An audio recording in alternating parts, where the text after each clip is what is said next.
Seja bem-vindo ao podcast Pão e Vinho. Aqui a sua vida será edificada.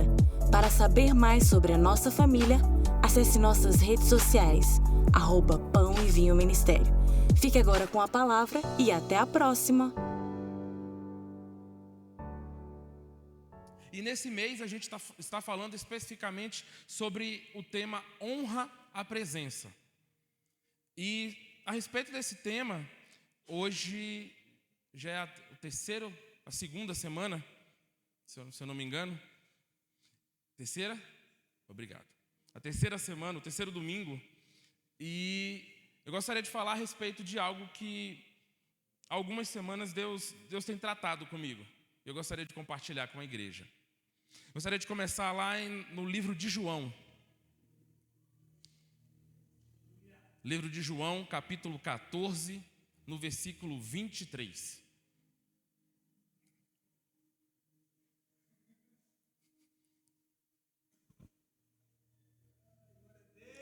João, capítulo 14, versículo 23. Podemos? Eu vou ler aqui com vocês. Jesus respondeu: se alguém me ama, obedecerá a minha palavra. O meu Pai o amará, e nós viremos a ele e faremos nele morada. Irmãos, eu queria tirar algumas dúvidas. Queria fazer umas perguntas para vocês, para a gente poder refletir.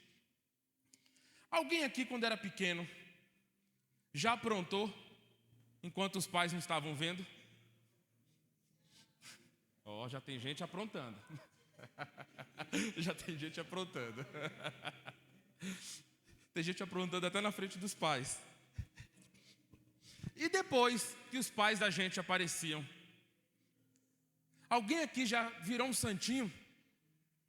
Já se fez de quietinho e estava tudo bem, se comportou, fez tudo certinho na presença quando o pai estava? Sim. E depois de crescido, a gente na fase adulta, aconteceu alguma situação, a gente esteve em algum lugar, diante de alguma coisa, em que a gente se lembrou do que os pais da gente ensinaram e deixaram para a gente? Pronto. É a respeito disso que eu gostaria de falar essa noite. Honra a presença de Deus. Reconhecer a presença de Deus é o que nos permite honrá-lo. A consciência de que Deus está presente todo o tempo permite que a gente tenha um entendimento diferente sobre a nossa forma de andar, sobre o nosso agir. Como que eu tenho caminhado, o que eu tenho feito, o que eu tenho deixado de fazer, tudo isso está diretamente relacionado à consciência que eu tenho da presença de Deus. O entendimento que eu tenho a respeito da presença de Deus. Antes de falar em honrar a presença, eu gostaria de ir junto com todos aqui ao entendimento a respeito dessa presença.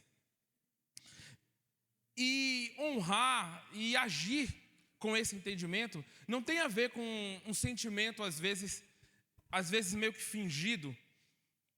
Eu tenho uma criança de 2 anos, fez 2 anos essa semana, e a gente vê quando o menino está querendo enganar a gente, sabe?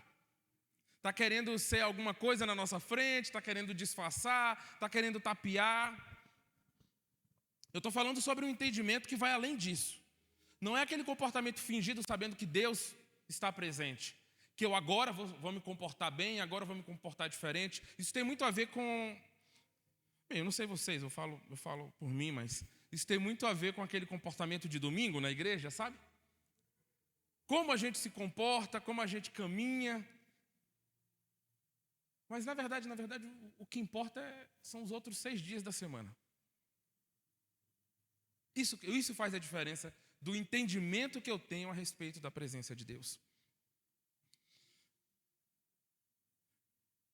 E se a palavra diz que sem santidade ninguém verá a Deus, foi uma afirmação, a gente precisa ter a consciência de que para ser santo eu preciso andar com Deus. Eu não consigo ser santo se eu não decidir andar com Deus. Mas essa noite eu gostaria que a gente fosse a um lugar de entendimento de que antes que eu decidisse andar com Deus, Ele já havia decidido andar comigo. Ele já havia tomado essa decisão antes mesmo de eu levantar a mão e falar: Deus, me acompanha. Quero ir contigo aonde o Senhor for. Vem comigo aonde eu for.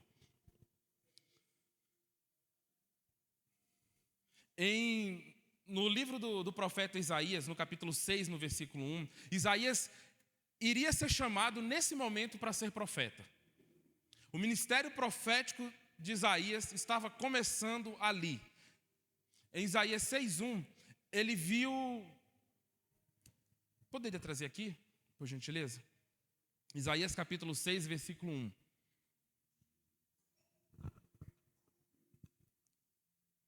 Aí, muito conhecido: no ano da morte do rei Uzias, eu vi o Senhor assentado em um trono alto e exaltado, e as abas das suas vestes enchiam o templo.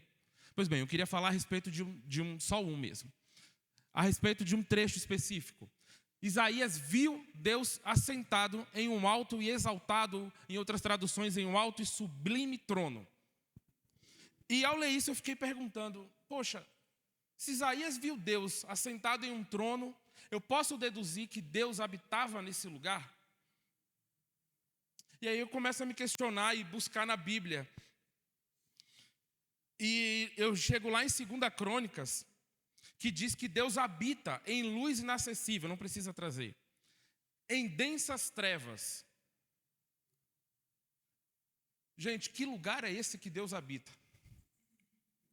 Porque também na Bíblia fala que Deus é luz.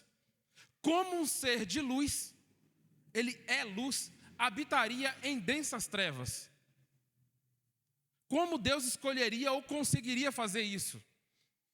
Não sei. Deus, onde há escuridão, onde há densas trevas, não sei, a gente poderia pensar no universo, em toda a criação, em tudo que existe, e a gente olha lá fora. Hoje em dia a gente tem conhecimento e capacidade de ver isso e fala: nossa, será que Deus habita lá numa galáxia distante? Tão escuro, tão longe, densas trevas. Por que Deus faria isso?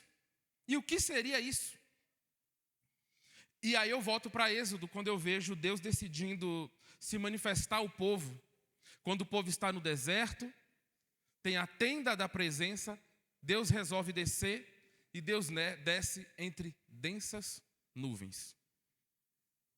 Mais tarde, Deus deseja falar com o povo, e Ele desce no monte Sião. E ao descer no monte, todo o monte fica em chamas. E de novo vem densas nuvens, e Deus fala. Do meio dessas densas nuvens, tudo treme, o povo tem medo ao ouvir basicamente a voz de Deus. E por que Deus habitaria ali, em densas trevas? Bem, creio eu que se Deus é luz e nada pode conter essa luz, Ele mesmo, todas as vezes que a gente vê no Antigo Testamento Deus se manifestando, o templo se enche de fumaça, vem densas nuvens e Deus se manifesta dentro dessas nuvens, dentro dessa fumaça. Porque, sendo luz, a gente não conseguiria ver a face de Deus. Não temos a capacidade de ver a face de Deus. Ele, sendo luz, precisou se colocar em densas trevas para se manifestar entre os homens. Senão os homens não conseguiriam ver. Então a presença de Deus sempre se manifesta no Antigo Testamento com Deus se escondendo do povo. Deus decidindo falar: eu habito em densas trevas, para que o povo pudesse entender que Ele estaria presente, mas não seria visto. Em seguida, a gente vê Deus, a presença de Deus, e como foi citado e tem sido citado desde o começo, andando com o povo na arca. E Deus traz a sua presença de novo, e aonde a arca passa, a presença de Deus vai junto. A gente está falando de honra à presença, mas precisamos entender sobre presença. E aonde a arca passa, Deus vai se fazendo presente. E eu creio que ao longo dos anos, ao longo das gerações, até chegar Davi, que foi citado aqui, eu acredito que Davi pega a arca, a presença de Deus, leva para um lugar, leva para uma cidade, leva para um campo de batalha, volta para o palácio. E em determinado momento, Davi, eu acredito que ele entra em crise. Sabe por quê? Porque ele já é rei, ele já batalha, ele já vence, ele sabe que a presença de Deus está com ele, e ele leva a presença de Deus aonde ele vai. Mas chega determinado momento, tudo acaba, a arca, a presença de Deus fica num canto, Davi volta para casa, num palácio, se assenta lá, é servido, mora bem, come bem, vive bem. E Davi começa a entrar em crise, ele fala: não tem sentido, não pode. Como um Deus tão poderoso, um Deus que eu levo aonde eu vou, para me dar vitória, para me ajudar no que eu precisar, eu volto para casa e esse Deus não tem para onde ir. Como que Davi começou a se sentir? Porque, gente, ele andava com a presença de Deus. Ele não tinha uma ideia do que era a presença de Deus. Ele sabia exatamente como era a presença de Deus. E ao olhar isso e ao pensar a respeito disso, Davi fala: eu preciso encontrar uma casa para o Senhor. Porque eu não me conformo de morar num palácio e o meu Deus, a presença dele, ficar restrita a uma tenda e ele não ter um lugar para ficar. E aí Davi começa no coração dele a desejar, a sonhar e a agir e a buscar aonde Deus iria morar. Pois bem, acredito que todos sabem, o filho dele, Salomão, conseguiu concretizar esse sonho. Salomão reúne tudo que é preciso, segue as instruções do pai, Davi, e constrói um templo. Constrói um templo para ser a casa, a habitação, a morada do Deus Altíssimo, Todo-Poderoso. Agora Deus tinha casa, endereço e CEP. Agora todo mundo sabia aonde era a casa de Deus, aonde Deus iria morar. Estava resolvido? Acredito que não. Lá em 2 Crônicas, capítulo 5, versículos 13 e 14. Poderia colocar para a gente, por favor? 2 Crônicas, capítulo 5, versículos 13 e 14. 2 Crônicas 5, 13 e 14. Que diz assim: os que tocavam trombetas e os cantores em uníssono louvaram e agradeceram ao Senhor. Ao som de trombetas, símbolos e outros instrumentos, levantaram a voz em louvor ao Senhor e cantaram: Ele é bom, o seu amor leal dura para sempre. Então, uma nuvem encheu o templo do Senhor, de forma que os sacerdotes não podiam permanecer ali para desempenhar o seu serviço, pois a glória do Senhor enchera o templo de Deus. Quando o templo é inaugurado, Salomão prepara tudo, chega a equipe de louvor, na hora que eles começam a adorar e dizer quem é Deus, todo lugar se enche, vem uma nuvem e de novo a presença de Deus se manifesta naquele lugar. Deus escolheu mais uma vez se fazer presente entre os homens.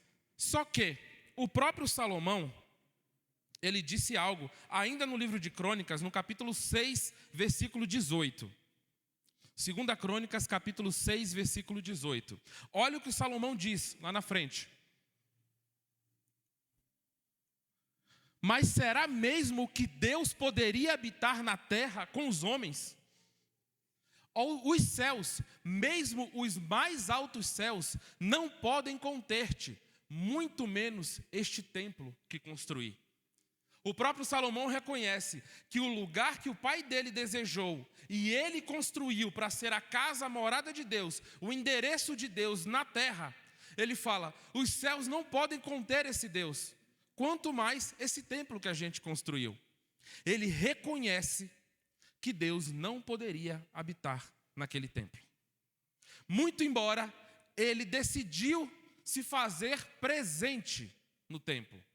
E aí eu gostaria de trazer o entendimento, começar a trazer a respeito da presença de Deus e o lugar que Deus mora.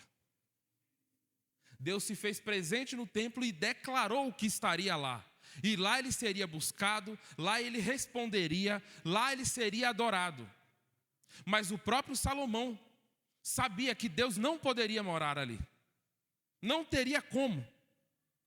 E a gente conhece, lá em Atos, é um versículo mais famoso, que Deus não habita em templos feitos por mãos humanas.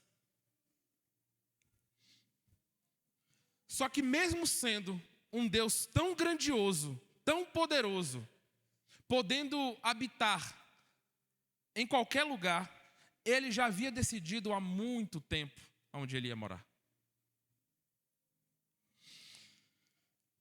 Para Deus, nada é impossível.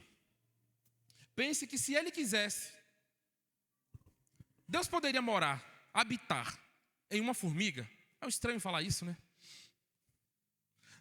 Se a gente diz que para Deus nada é impossível, faria sentido ele habitar num ser pequeno, sei lá, uma formiga, como foi dito? Tá bom. Mas antes eu queria fazer vocês refletirem um pouco. Não é comum a gente pensar isso na igreja. Mas, como a gente é ser humano, pense em alguém que quando você lembra, sabe aquela pessoa que você não é muito fã? Para não falar de outro jeito? Tem algumas pessoas que você fala, poxa, aquele ali, eu não sou muito fã, eu não aguento nem ouvir o nome.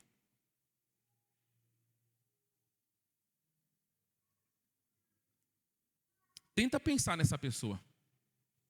Tenta pensar no nome dela. Você fala, poxa, logo agora, na hora do culto, no domingo à noite, a gente está falando de Deus, está falando de honra, está falando de presença. E vem alguém aqui em cima te pedir uma coisa dessa. Calma, eu não quero incitar ninguém à ira. Mas a diferença, gente, é que Deus, mesmo podendo habitar numa formiga, sabe por que ele não habita? Porque a formiga não foi feita para receber a presença de Deus. A questão de Deus não habitar num ser tão pequeno, não é por causa de Deus, é por causa desse ser. Ele não foi projetado para isso. Agora, sabe quem foi planejado, projetado, criado para receber a presença de Deus? O homem. O homem foi feito à imagem e semelhança de Deus. Como um vaso de barro é construído para armazenar algo, o homem foi feito do barro para que ele pudesse receber a presença de Deus. Agora, sabe aquela pessoa que eu te pedi para lembrar? Você sabia que essa pessoa também foi criada para receber a presença de Deus? Por mais que a gente possa ter nossas certezas, nossas conclusões, ela não se compara a nenhum outro ser criado. Nada que tenha sido criado por Deus, por intermédio de Jesus, porque todas as coisas foram feitas por meio dele, de Jesus Cristo. Nada se compara à criação, que é a humanidade. Esta pessoa, aquelas pessoas que a gente não torce um pouco o nariz, essa pessoa foi criada para receber a presença de Deus. Imagine que grandioso e que diferença isso faz ao lidar com outras pessoas. Pois bem, eu queria fazer mais umas perguntas ou reflexões. Deus, a gente sabe que Ele é onipresente. Logo, ele está em todos os lugares. Só que Deus é imenso, grande, poderoso, a gente pode falar adjetivos. Só que esse Deus, aonde ele habita?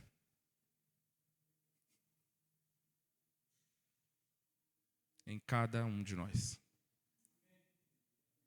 Um Deus tão poderoso consegue habitar em nós. Pode habitar em nós. Porque Ele decidiu e Ele planejou isso desde a criação. Isso não é uma novidade, isso não é algo que Deus fez depois, pensou depois, planejou. Não. Ele criou o homem pensando nisso. A humanidade foi feita para um propósito: ser a habitação de Deus. E como eu honro a presença desse Deus? Aonde eu vou, no meu caminhar, no meu dia a dia, aqueles outros dias da semana que a gente comentou, é olhando para cada um e sabendo que aquela pessoa foi criada para receber a Deus, para ser morada, para ser a habitação de Deus.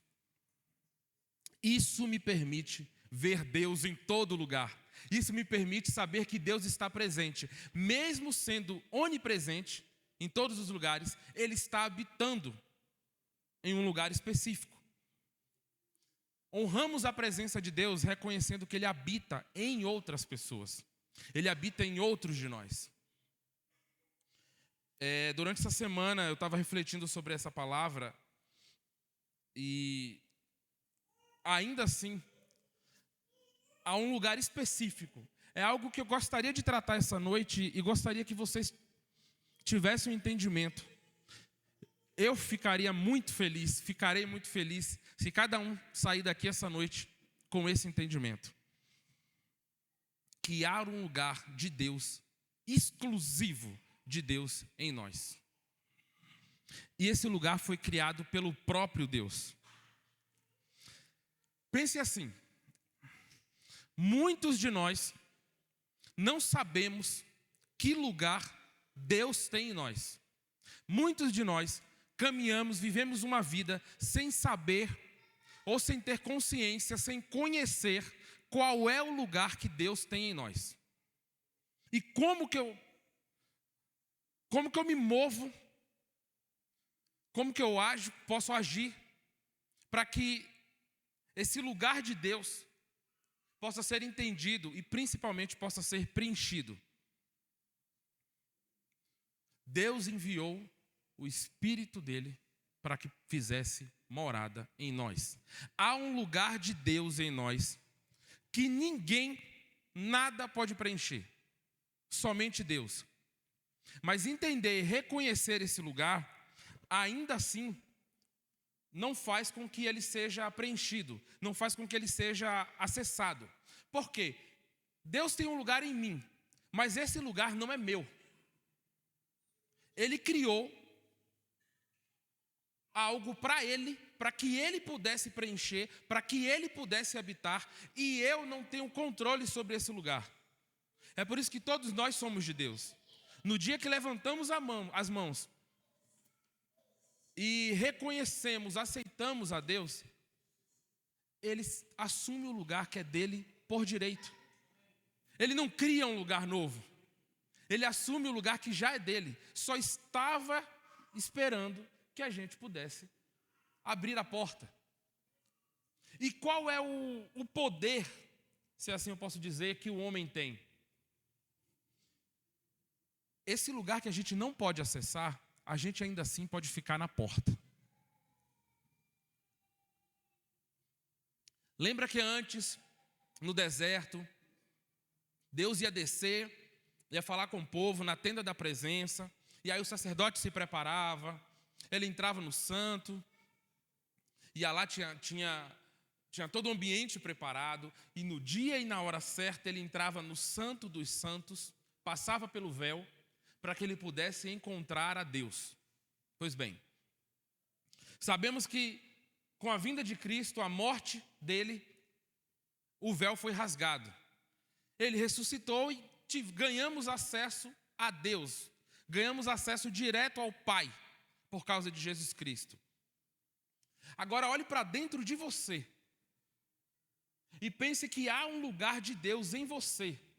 Esse véu dentro de nós que havia de separação com Deus foi rasgado. E se esse véu foi rasgado e eu tenho acesso livre a Deus, e a gente precisa lembrar que é bidirecional. Eu tenho acesso livre a Deus, mas Deus também tem acesso livre a mim. O véu foi rasgado para que pudesse ser, o acesso fosse dos dois. E como ainda assim, depois do véu rasgado, muitas pessoas não têm acesso a Deus, não acessam a Deus, apesar de ter o acesso, porque eu tenho o poder de ficar na porta desse lugar. O homem, no seu jeito, nas suas certezas, nos seus medos, pode ficar na porta. Pensa alguém segurando uma porta, ou pensa alguém entulhando um monte de coisa na porta. Sabe quando a gente não quer que alguém passe, ou quer... O lugar está aberto, o portal está aberto. Mas a gente começa a entulhar coisa, fica na porta. Já viu aquele segurança lá, né? Mancarado.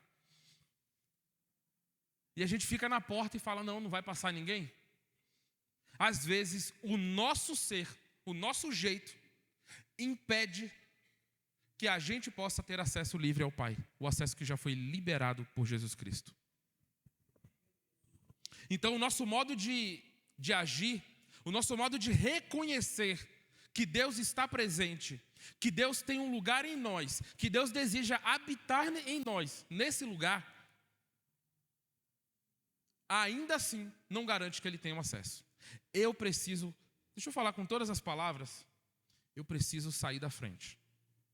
Eu preciso parar e dar lugar a Deus. Eu preciso falar, Deus, não quero mais ficar aqui. Não quero mais te atrapalhar. Porque como pode um Deus tão poderoso não poder acessar um lugar que já é dele? Como pode um Deus que criou tudo não conseguir acessar um lugar que já é dele? Esse lugar fala do meu ser, do meu íntimo, das minhas vontades, do meu ego, do meu eu. Isso impede que Deus acesse o lugar que é dele em nós.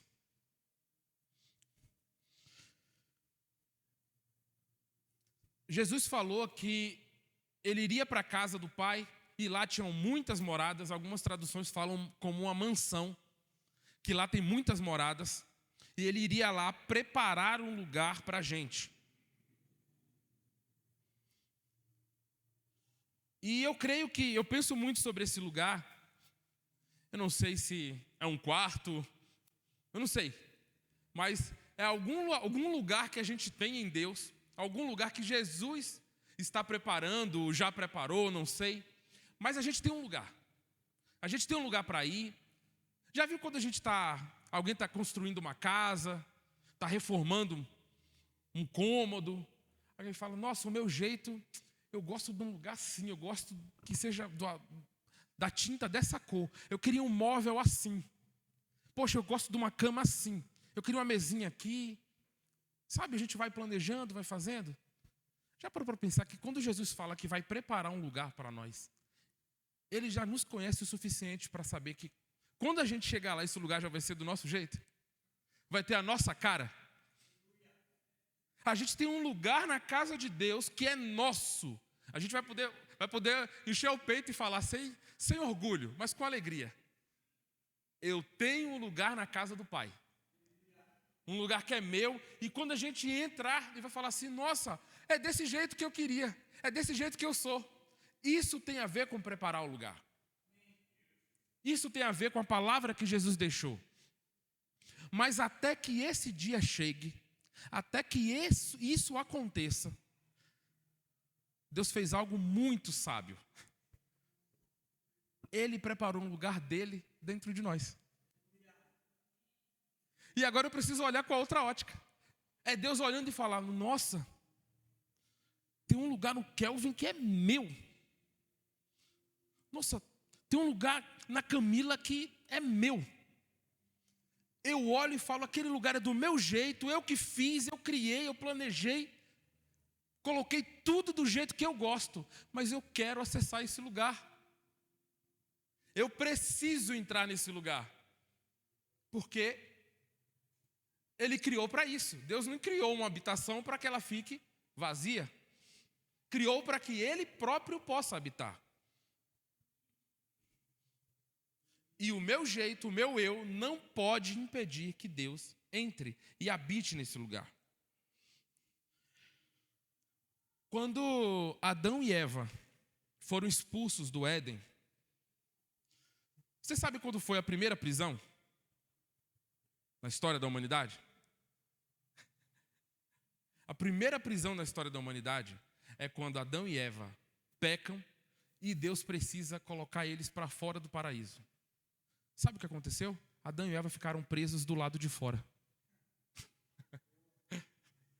Tanto que Deus colocou querubins no oriente do Éden e colocou espadas de fogo para proteger a entrada e a árvore da vida. Porque se o homem tivesse acesso, depois de pecar, depois do conhecimento do bem e do mal, à árvore da vida, e Deus já havia dito que no dia que pecarem, certamente morrerão. E se ele tivesse livre acesso à árvore da vida, aí o jogo ficava injusto, né? Ele não ia morrer. Então, a morte para a humanidade foi se afastar da árvore da vida. O próprio Jesus Cristo, aquele que se declara como a videira, que estava no centro do jardim do Éden. Então, quando Adão e Eva ficam presos do lado de fora, gente, imagina a situação, imagina a dor. Depois de conhecer a vida, depois de provar da árvore da vida e não morrer, não porque neles havia vida eterna, mas porque eles estavam com a vida eterna, na presença daquele que é eterno. Depois disso, pecam, são expulsos do Éden e são obrigados a caminhar pela terra, presos do lado de fora, sem poder acessar aquilo que Deus tinha deixado para eles. E desde então, a humanidade passou a perseguir a presença de Deus. Olha o que acontece. Jacó, quando encontra o anjo, e aí não vou entrar nisso, mas muitos falam que ali era o próprio Jesus Cristo, o manifesto. Ele não queria sair, não queria soltar o anjo. Ele não queria sair da presença do anjo. Moisés subia no monte para estar na presença de Deus. O sacerdote se preparava o ano inteiro para o dia em que Deus fosse descer na tenda, para que ele estivesse na presença de Deus. Davi, depois de andar com a arca, com a presença de Deus, não queria sair da presença de Deus. Isso fez ele querer construir um lugar para que Deus pudesse morar. E da mesma forma, o homem sempre buscou estar na presença. Deus, sempre buscou estar na presença do homem. Por quê? Já no Éden, todos os dias, ele vinha na viração do dia encontrar o homem. E depois da queda, Deus decide. Quem tomou a decisão de descer na tenda, no deserto, foi o próprio Deus. Deus decidiu descer na tenda da presença para encontrar com o homem. E a gente viu os relatos no meio de densas nuvens. Deus enviou a arca com a sua presença para que ela pudesse habitar entre os homens. Ele enviou o seu Espírito para habitar nos homens. E fez em nós um lugar para que ele pudesse morar. Eu creio que quando Davi quis fazer essa casa para Deus, ele estava tentando realizar um sonho que era do próprio Deus. Só que, não errado, mas do jeito humano.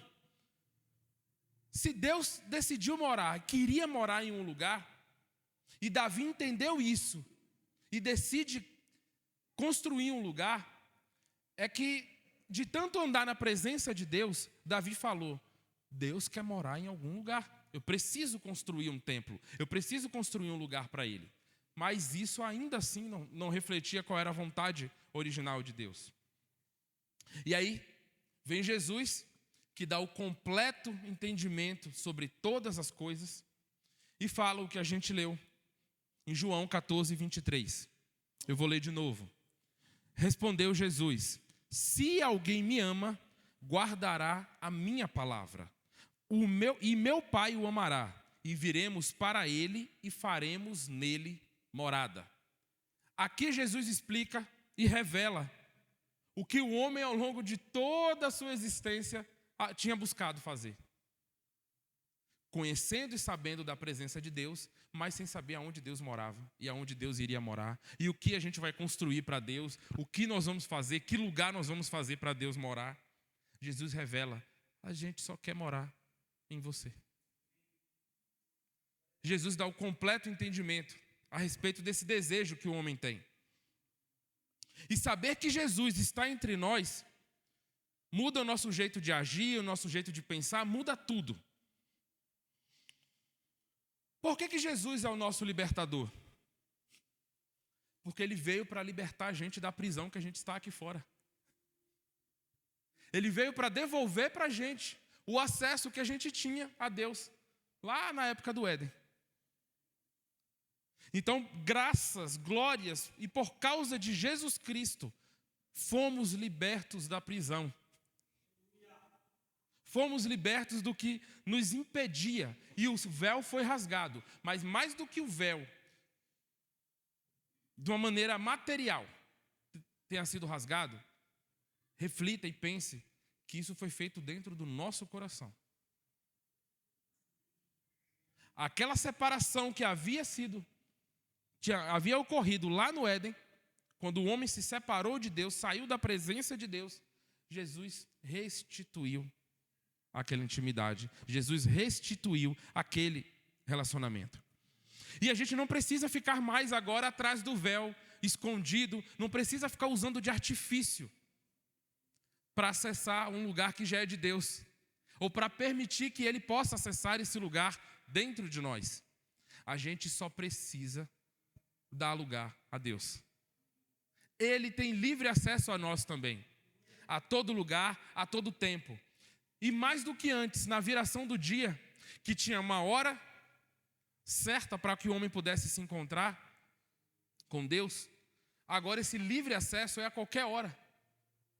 Não temos limitação, não temos impedimento desse acesso para Deus. E esse lugar que Deus tem em nós, hoje de manhã, só um parêntese. Hoje de manhã eu acordei e estava na cama lendo a Bíblia. E meu filho já tinha acordado, já estava aprontando em casa.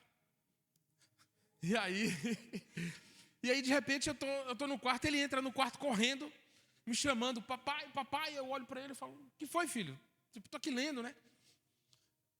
Aí ele levantou os braços, não falou muita coisa assim, né? Nada com nada. Só levantou os braços e eu entendi que ele queria subir na cama.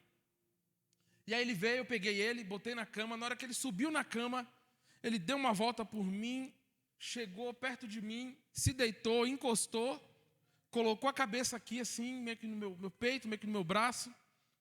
Encostou, eu falei: ué, filho, eu estou lendo a Bíblia. Aí eu entendi, né? Eu falei: tá bom, você veio comigo. Aí eu comecei a ler a Bíblia para ele. E aí ele deitado aqui, encostado em mim. Sabe quando você está querendo um chamego? Você encosta assim, só faz assim, encosta e procura um lugarzinho para ficar. Aí ele achou esse lugarzinho, deitou, eu fiquei lendo a Bíblia. Quando eu me dei por mim, ele estava dormindo. E ali eu não consegui mais ler. Eu fiquei refletindo a respeito daquilo. Porque Deus falou comigo a respeito disso. Porque assim como a gente, como filho, quer ter um lugar no Pai, o nosso Pai Celestial também tem um lugar para a gente. Sabe, é um Deus que a gente pode se encostar, pode chegar ali e pedir um carinho. E às vezes a gente não quer nada. Ele só falou 2 palavras meio que sem jeito. não explicou direito o que era, mas eu entendi que ele queria ficar perto, eu puxei para perto. E na verdade, a gente não é muito diferente. Às vezes a gente ora, mas às vezes a gente não fala direito, a gente não sabe bem como fazer, por onde ir. Mas a gente precisa entender que a gente tem que ir para o Pai, a gente pode chegar no Pai. E buscar um aconchego, sabe? Mesmo sem falar nada com nada, muitas vezes. Só chegar, ficar ali pertinho, deitar e descansar. Pois bem, foi isso que ele fez. Só que enquanto eu refletia sobre isso, eu também entendi que eu tenho um lugar no coração do meu filho. Porque quando ele precisou de um acalento, ele queria descansar, ele nem queria falar, ele nem podia falar o que ele queria. Eu entendi que ele olhou e para ele pensou do jeito dele, eu vou para o meu pai. Eu descobri naquele momento que eu tenho um lugar dentro do meu filho. Gente, que incrível. Para quem é pai, acho que já está mais familiarizado com isso, mas eu tenho aprendido ao longo do tempo. E eu pude pensar e entender muitas das coisas como Deus deseja e como Deus se relaciona com a gente. Exatamente para que a gente possa entender e perceber que Deus tem um lugar em nós. E se Deus tem um lugar em nós, eu penso, sempre quando eu precisar de alguma coisa, eu sei para onde eu vou. E não é olhar para dentro de mim e me encher de mim e falar que eu posso, que eu consigo, que é graças a mim. Não, cara, não tem nada a ver comigo. Não tem nada a ver. Esquece isso. Esquece isso. Tem a ver com o que Deus colocou em mim e que já é dele. Se eu souber reconhecer, entender que existe esse lugar e falar, Deus, assuma esse lugar, toma esse lugar, preenche esse lugar, sempre que Ele precisar, Ele vai ter um lugar em mim. E sempre que eu precisar, eu vou ter um lugar no Pai. Amém? Eu gostaria de convidar todos para se levantarem, por favor.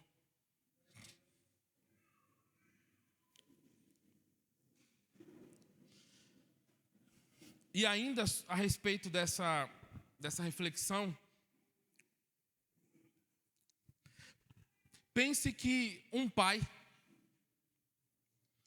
todos os dias, um pai ou uma mãe, quando ele chega em casa depois de um dia de trabalho, sabe? Acho que todo mundo aqui já experimentou isso, como pai, como mãe ou como filho.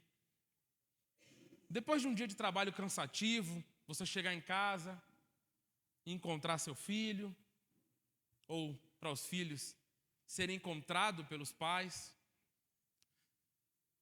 E a gente tem aquele momento de falar, poxa, a gente só quer estar junto um do outro. E eu também tenho aprendido e refletido sobre isso. Chegar em casa, meu filho me abraçar, está me esperando, e ele só quer brincar um pouco, só quer um pouquinho de atenção, e às vezes está num estresse do dia, está num cansaço, a gente não chega às vezes bem, mas ele só quer um pouquinho de atenção, só quer aproveitar a minha presença. Pois bem, esses momentos têm a ver com o entendimento que a gente precisa ter sobre a presença de Deus. Sabe por quê? Assim como o pai vai se acostumando e esperando todos os dias para encontrar com o filho também fica esperando o pai chegar para encontrar com ele. Era isso que acontecia no Éden. Era isso que acontecia no relacionamento de intimidade de pai e filho. Deus passava o dia e na viração do dia, quando sol e lua estavam niveladas, estava um para dar lugar ao outro, o dia estava finalizando e estava aquela cor linda, estava aquele ambiente, aquela presença linda, e Deus chegava naquela hora, na viração do dia, e falava, filho, eu estava esperando o dia todo, fiz muitas coisas hoje, mas estava esperando o dia todo só para chegar aqui e ter um encontro com você. E o filho também estava esperando, depois de trabalhar, cultivando o jardim, estava esperando só a viração do dia para encontrar com o pai. Pois bem, agora reflita. O que aconteceu depois da queda? Que o homem foi expulso do Éden e não podia mais encontrar o pai na viração do dia. Como é triste para um filho saber que não vai mais encontrar o pai naquele momento de todo dia, de relacionamento, de amizade. É triste pensar nisso. Agora eu queria te fazer refletir sobre outra coisa. Você já pensou como ficou o coração de Deus chegando no Éden todos os dias, encontrando ele vazio e não encontrando o seu filho lá?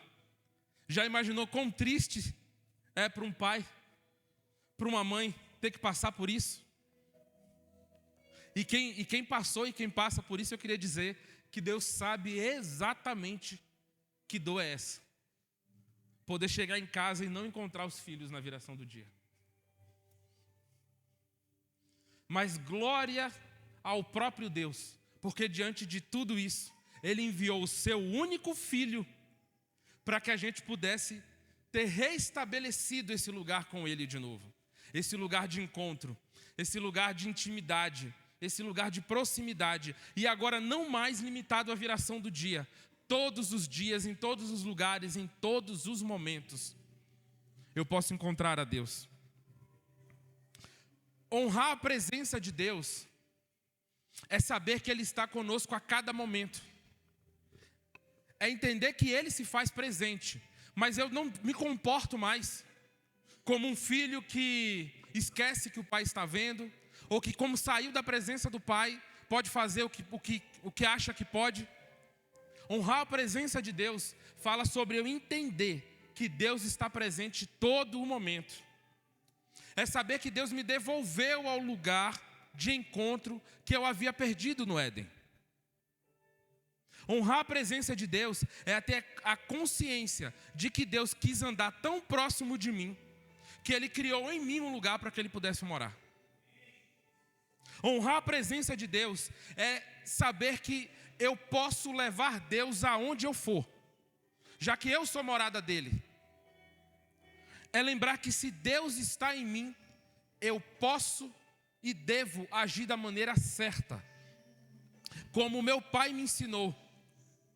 E aí eu passo a olhar para as minhas atitudes de outra forma. A minha vida de segunda a sábado, a minha vida durante a semana, a minha vida em casa, como eu ando, como eu me comporto com os meus familiares, com os meus amigos, com os meus irmãos inclusive, vai ser drasticamente mudada quando eu descubro que Deus está presente em todos os lugares, mas está morando em mim. O meu Pai está me vendo ao tempo todo. E eu vou agir não por medo, eu vou agir não por culpa, mas simplesmente por saber que o Pai está comigo para me ajudar onde eu for.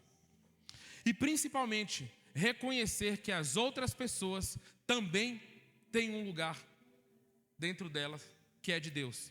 Eu passo a olhar para o meu irmão com a consciência de que Deus habita e tem um lugar dentro daquela pessoa.